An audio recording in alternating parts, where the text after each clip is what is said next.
नमस्कार मित्रांनो, मी प्राध्यापक एन डिंबर, इतिहास विभाग, सिन्नर महाविद्यालय. TYBA इतिहास विषय स्पेशल पेपर 3 प्रकरण पहिले संकल्पनात्मक अभ्यास या ठिकाणी पुढे चर्चा सुरू करतो आहे. अगोदरच्या भागामध्ये आपण काही संकल्पनांचा आढावा घेतला. त्याच्या पुढे आता आपण आलेलो आहोत कालगणनेपासून पुढच्या संकल्पना, त्याच्यावर आपल्याला चर्चा करायची आहे. इतिहासातील कालनिश्चिततेचं महत्त्व प्राचीन काळात इतिहासकारांना माहिती होतं. त्या काळामध्ये एखादी घटना कालगणनेचा प्रारंभ मानली जात असायची. ग्रीक इतिहास लेखनामध्ये ऑलिम्पिक खेळ ही स्मरणीय घटना म्हणून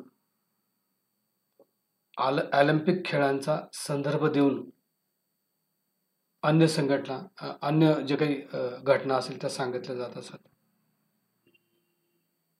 त्यामुळे ग्रीक इतिहास लेखनामध्ये ऑलिम्पिकचे वर्ष कालगणनेसाठी आधारभूत मानले गेले. येशू ख्रिस्ताच्या जन्मापूर्वी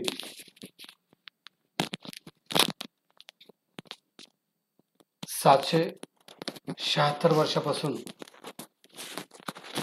ऑलिम्पिक खेळ ग्रीक मध्ये आरंभबिंदू म्हणून पहिल्यांदा कालगणना सुरू झाली. पुढील काळात 2 शहरांची स्थापना ही एक महत्त्वाची घटना म्हणून कालगणना केली जायला लागली. येशू ख्रिस्ताच्या जन्मापूर्वी 53 वर्षांनी रोम शहराची स्थापना झाली असे मानून या घटनेचा आधार मानून कालगणना सुरू झाली. ख्रिस्ती कालगणना, भारतीय कालगणना आणि इस्लामी कालगणना प्रचलित आहेत. ह्या ज्या काही अनेक कालगणना आहेत त्यापैकी काही महत्त्वाच्या कालगणनांचा आपण या ठिकाणी विचार करूया. येशू ख्रिस्ताचा जन्म ही कालमापनाच्या दृष्टीने सर्वात महत्त्वाची घटना जागतिक स्तरावर मानली जाते. ज्युलियस सीझरने रोमन कालगणनेला निश्चित स्वरूप दिल्यानंतर 40 वर्षांनी येशू ख्रिस्ताचा जन्म झाला. युरोपात ख्रिस्ती धर्माचा मोठ्या प्रमाणावर प्रसार होऊ लागला आणि रोमन सम्राट ऑगस्टस सीझर याने सुद्धा ख्रिस्ती धर्माला मान्यता दिली आणि मग त्यानंतर ख्रिस्ती धर्माला स्थैर्य प्राप्त झालं. कालगणना करताना पुढे ऑलिम्पिक खेळ, रोम शहराची स्थापना, त्याबरोबरच येशूच्या जन्माचा संदर्भ दिला जाऊ लागला. मध्ययुगामध्ये ख्रिस्ती धर्मगुरूंनी धर्माधिष्ठित इतिहास लेखन सुरू केले. इतिहास लेखन पूर्णतः धर्मकेंद्री आणि ईश्वर केंद्री होते. या ख्रिस्ती इतिहास लेखनापासून इतिहासाच्या कालखंडाच्या विभागणीची प्रथा रूढ झाली आणि सर्वात महत्त्वाचे म्हणजे कालगणनेबाबत तोपर्यंत असलेला गोंधळ नाहीसा करून एकसूत्री कालगणना पद्धती त्यांनी सुरू केली. ख्रिस्ती इतिहास लेखकांनी इतिहास लेखन शास्त्राला दिलेली ही महत्त्वाची देणगी मानली जाते. जशी आपण ख्रिस्ती कालगणना बघितली तशी आपण ज्या देशात राहतो त्या भारत देशाची कालगणना ती पण आपल्याला माहिती असली पाहिजे. मानवी जीवनाच्या वाटचालीबाबतचे तात्विक चिंतन ऋग्वेद काळापासून झालेले आढळते. मानवी जीवनाची गती चक्राकार असते ही कल्पना 4 युगांच्या संकल्पनेशी जोडलेली आपल्याला दिसून येते. ती म्हणजे सत्ययुग, त्रेतायुग, द्वापारयुग आणि कलियुग. कालचक्राचा विचार परमेश्वरी योजनेशी जोडलेला आपल्याला दिसून येतो. प्राचीन भारतामध्ये पौराणिक कालगणना प्रचलित होती. कलियुगाच्या प्रारंभी महाभारताचं युद्ध झालं अशी नोंद पुराणामध्ये आढळते. महाभारताचं युद्ध ही प्राचीन भारतीयांच्या गतकालीन वाटचालातील एक महत्त्वाची घटना मानली जाते आणि मग या घटनेच्या आधारे पुढे कालगणना होऊ लागली. भारतीय कालगणनेपैकी शक, संवत, विक्रम संवत, गुप्तवल्लभी काल, कलचुरी काल आणि कलियुग हे प्रमुख आहेत. या कालगणना प्रमुख आहेत. आता शालिवाहन शक याचा आपण या ठिकाणी विचार करू. पौराणिक कालगणनामध्ये शालिवाहन शकाला अतिशय महत्त्व आहे. सातवाहन हा सातवाहन वंशाचा संस्थापक मानला जातो. सातवाहनांचे प्राकृतिक रूप सालाहन असे होते व शालिवाहन हे त्याचे सांस्कृतिकरण मानले जाते. या शालिवाहनाने ही कालगणना सुरू केली. त्यास शालिवाहन शक असं म्हटलं जातं. भारताच्या बहुतांश भागामध्ये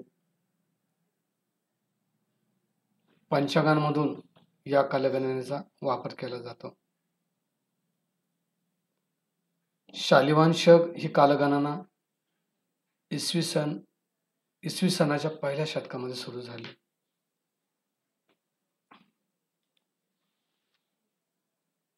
त्यानंतर विक्रम संवत या शकाचा आपल्याला इथे विचार करता येईल. पौराणिक कालगणनेनुसार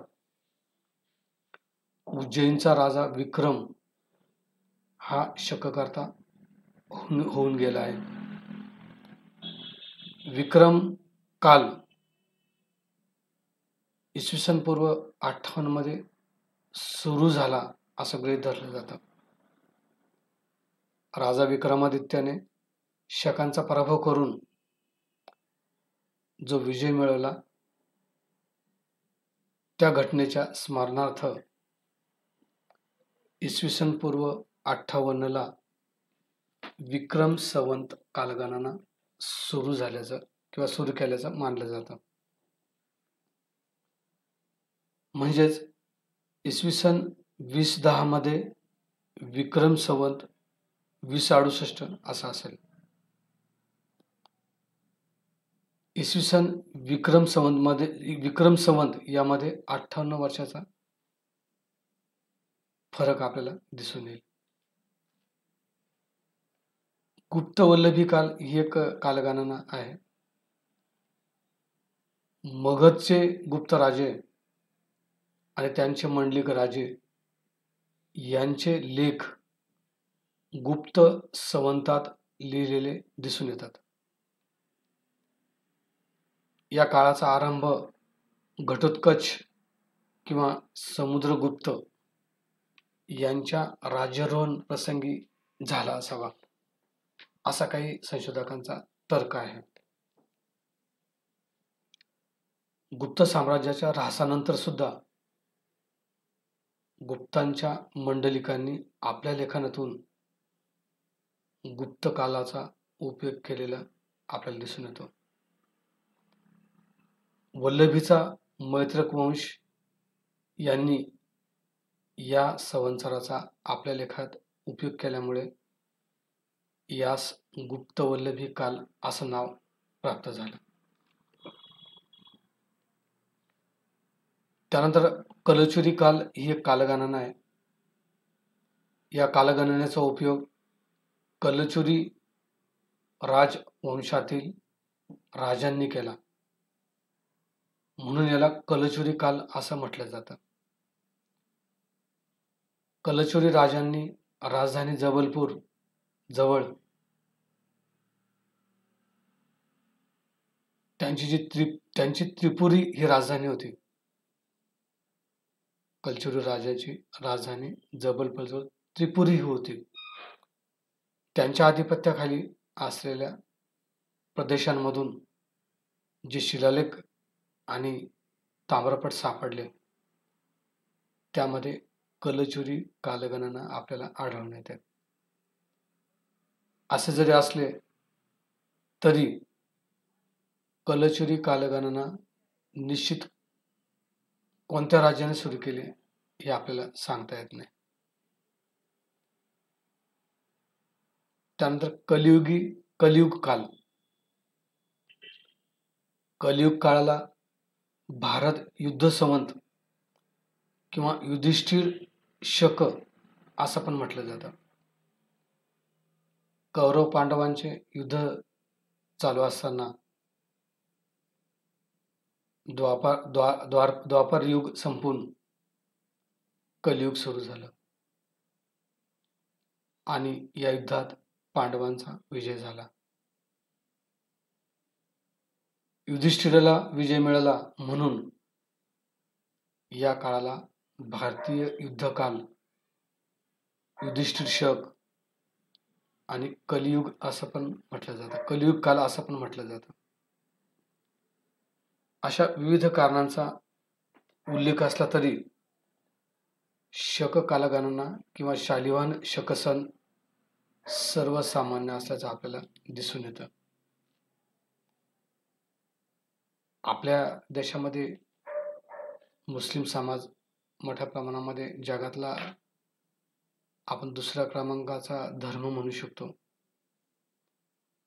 म्हणून त्यांच्या कालगणनेचा फार मोठा वर्ग वापर करतो.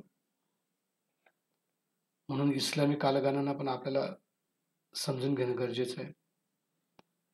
मध्ययुगीन भारताच्या इतिहासामध्ये मुस्लिम आक्रमकांच्या राजवटीपासून इस्लामी कालगणनेला प्रारंभ झालेला दिसतो. भारतामध्ये मध्ययुगामध्ये प्रामुख्याने हिजरी व फसली या दोन कालगणना प्रचलित होत्या. याच्यामध्ये हिजरी सन, हिजर म्हणजे स्थलांतर, इस्लाम धर्माचे प्रोषित हजरत मुहम्मद पैगंबर यांनी इसवी सन 622 मध्ये मक्केहून मदिनेला प्रस्थान केलं. त्या वर्षापासून हिजरी कालगणना सुरू झाली. मक्केहून मदिनेस जाण्याचे वर्ष हे इस्लामी कालगणनेचा आरंभ वर्ष मानलं जातं. ही कालगणना चंद्राच्या पृथ्वीभोवती भ्रमणावर आधारित आहे. हिजरी वर्षात 12 महिन्यांचा समावेश आहे. दुसरी त्यातली फसली सन. फसल म्हणजे पीक आणि फसली म्हणजे हंगामाचा किंवा पिकांचा काळ. मुघल काळामध्ये सम्राट अकबराच्या राज्यारोहणाच्या वर्षी म्हणजे इसवी सन 1556 या वर्षी फसली ही कालगणना सुरू झाली. संपूर्ण मुघल कालखंडामध्ये ही कालगणना वापरात होती. तर अशा पद्धतीच्या अनेक कालगणना त्यावेळेला अस्तित्वात होत्या. त्याचा आपण या ठिकाणी आढावा घेतला. आता मार्क्सवाद ही एक संकल्पना आहे, तिचा आपल्याला या ठिकाणी विचार करायचा आहे. कार्ल मार्क्स आणि फ्रेडरिक एंजल्स यांनी प्रतिपादित केलेल्या मूळ स्वरूपातील विचारांना मार्क्सवादी तत्वज्ञान असं म्हटलं जातं. मार्क्स इतिहासाचा अन्वयार्थ हा इतिहासाचे मार्क्सवादी तत्वज्ञान या नावाने ओळखला जातो. मार्क्सवादामध्ये मानवाच्या गरजा, मानवाची कृती, कृतीची भौतिक बाजू, आर्थिकतेतून निर्माण होणारे हितसंबंध अशा सर्व घटकांचा अभ्यास केला जातो. मार्क्सवादी इतिहास लेखन परंपरा समजून घेण्यासाठी मार्क्सने इतिहासाबद्दल सिद्धांत आणि विचार मांडलेले आहेत. ते समजून घेणे गरजेचे आहे. मूळतः मार्क्स हा भूतकाळवादी विचारवंत होता. मार्क्सच्या मते मानवी इतिहासाच्या मदतीने मानवाला कोणती स्थित्यंतरे होतात याची जाणीव होते. मार्क्सने इतिहासाचे भौतिकवादी दृष्टिकोनातून विवेचन केलेले आहे. मार्क्सच्या मते मानवाच्या सर्व व्यवहारांमागे आर्थिक हेतू, मूलकतेचा सिद्धांत आढळून येतो. हे त्याचे विचार इतिहासावरील भौतिकवादी भाष्य म्हणून ओळखले जातात. कार्ल मार्क्स मानवी वाटचालीचा इतिहास स्पष्ट करताना म्हणतो, मानवी समाजाचा विकास हा विविध अवस्थेमधून झालेला होता. मार्क्सने भूतकाळातील मानवी विकासाच्या 3 अवस्था सांगितलेल्या आहेत. त्यामध्ये एक गुलामगिरी, दुसरी सरंजामशाही आणि तिसरी भांडवलशाही यांचा समावेश होतो. यानंतरची जी संकल्पना आहे नवमार्क्सवाद. 20व्या शतकाच्या पूर्वार्धापर्यंत मार्क्सवादाची उपरोक्त धारणा प्रभावी होती. याच मार्क्सवादातून नवमार्क्सवादाची शाखा उदयाला आलेली दिसून येते. या शाखेने मार्क्सच्या मुख्य ग्रंथाविषयी अन्य लेखनाकडे सुद्धा गांभीर्याने पाहिलं. नवमार्क्सवादी दृष्टिकोनाने इतिहासाच्या अभ्यासात केवळ राजघराणी, त्यांची युद्धे, त्यांचे पराक्रम, त्यांचे प्रशासन यांचा विचार न करता समाजातील सामान्य जनांचे इतिहासातील योगदान शोधण्यावर भर दिला जातो. या दृष्टिकोनातून इतिहासातील सामान्यांचा सहभाग आणि बहुजनांच्या वाटचालीचा शोध हा महत्त्वाचा ठरतो. मार्क्सवादी संघर्षवादी विचारसरणी ही वेगळ्या आधुनिक भूमिकेतून विचारात घेण्याचं कार्य नवमार्क्सवादी विचारवंतांनी केलेलं आहे. त्यांच्यामध्ये मार्क्सची संघर्षवादी विचारसरणी ही संकुचित दृष्टिकोनाची आहे. यामधील नकारात्मक भूमिकेची चिकित्सा करून तिला नवे रूप देण्याचे कार्य नवमार्क्सवादाने केले. नवमार्क्सवाद्यांनी संघर्षवादाच्या होकारात्मक बाजूचा विचार मांडलेला आपल्याला दिसून येतो. नवमार्क्सवादाने मार्क्सने व्यक्त केलेल्या परंतु दुर्लक्षित राहिलेल्या संकल्पनांचा अर्थ लावलेला आपल्याला दिसून येतो. नवमार्क्सवादाला नवविचारवादी असेही म्हटले जाते. याचा आपण सुधारणावादी भूमिकेतून विश्लेषण करू शकतो. आधुनिक समाजातील अवघड समस्या, आधुनिक सामाजिक आणि वांशिक संघर्ष, नोकरशाही, औद्योगिकरण आणि नागरीकरणातून निर्माण होणाऱ्या समस्या आणि त्यांचे परिणाम यांचे सुधारणावादी भूमिकेतून विश्लेषण करण्याचा प्रयत्न नवमार्क्सवादाने केला. समाजाची एक व्यवस्था आहे, त्यामध्ये साधन संपत्तीचं वितरण आणि नियंत्रण करणाऱ्या उच्च व कनिष्ठ वर्गामध्ये जी स्पर्धा असते तिच्या होकारात्मक आणि नकारात्मक बाजूंचा विचार नवमार्क्सवादामध्ये केला जातो. नवमार्क्सवादामध्ये कार्यात्मक आणि अकार्यात्मक अशा दोन्ही बाजूंचा विचार केला जातो. समाजातील नकारात्मक बाजूवर नवमार्क्सवादी आपले लक्ष केंद्रित करतात. नवमार्क्सवादामध्ये समाजातील विरोधी प्रवृत्तींचा, उदाहरणार्थ नागरी हक्कांसाठी चळवळ, स्त्री जागृती, भाषण स्वातंत्र्याची चळवळ, विद्यार्थी चळवळ, युद्धविरोधी चळवळीचा अभ्यास केला जातो.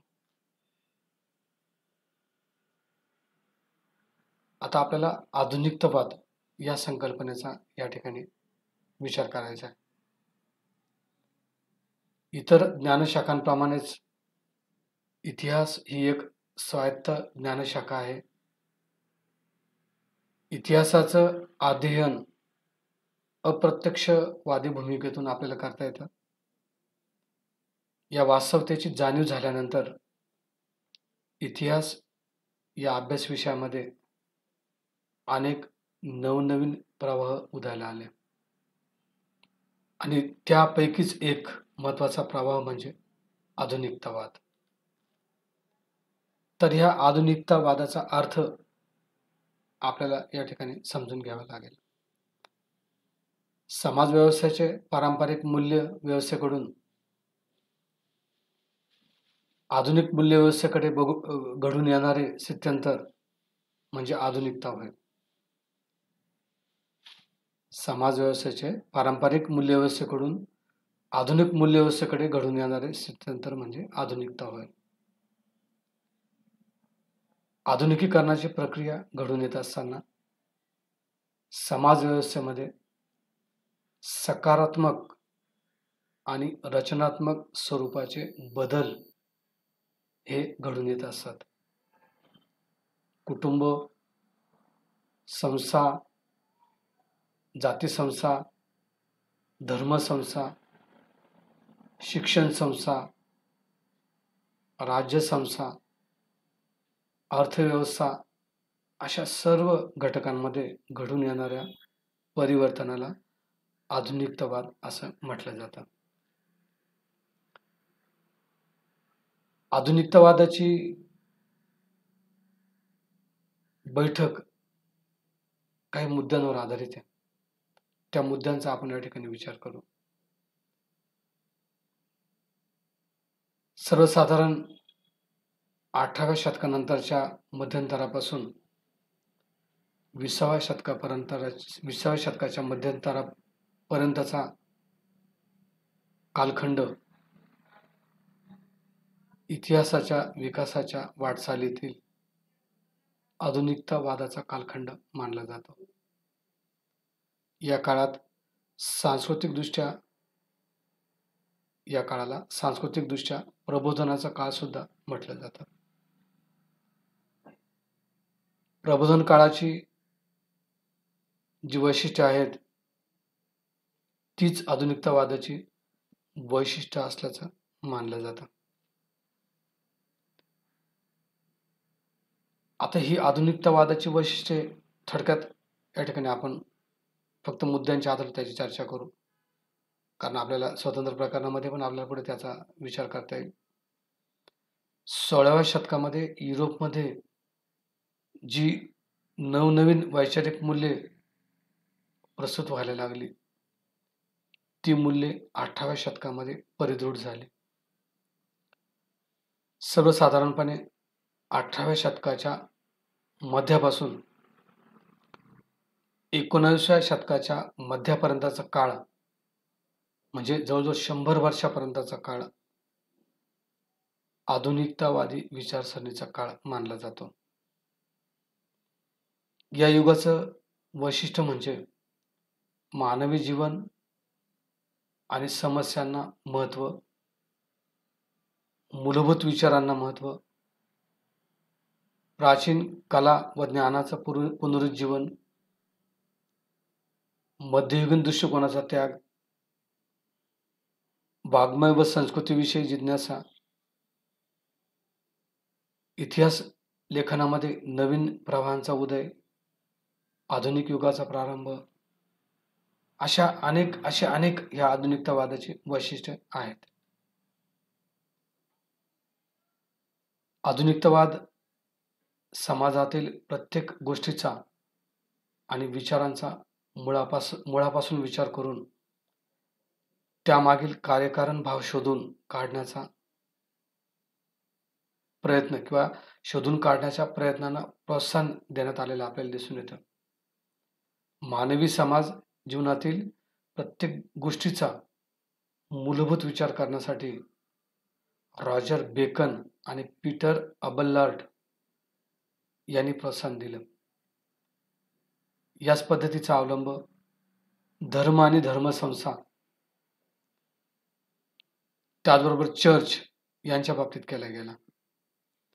मात्र आधुनिकतावादामध्ये विज्ञान आणि विचारवंतांनी निधर्मी आणि धर्मातीत विषयांवर अधिक भर दिलेला आपल्याला दिसून येतो. आधुनिकतावादामध्ये प्राचीन अशा ग्रीक आणि रोमन कला, ज्ञान व गोष्टी यांचं पुनरुज्जीवन घडून आलं. जगातील एक अभिजात प्राचीन संस्कृती म्हणून प्रसिद्ध असलेल्या ग्रीक आणि रोमन संस्कृतीचा अभ्यास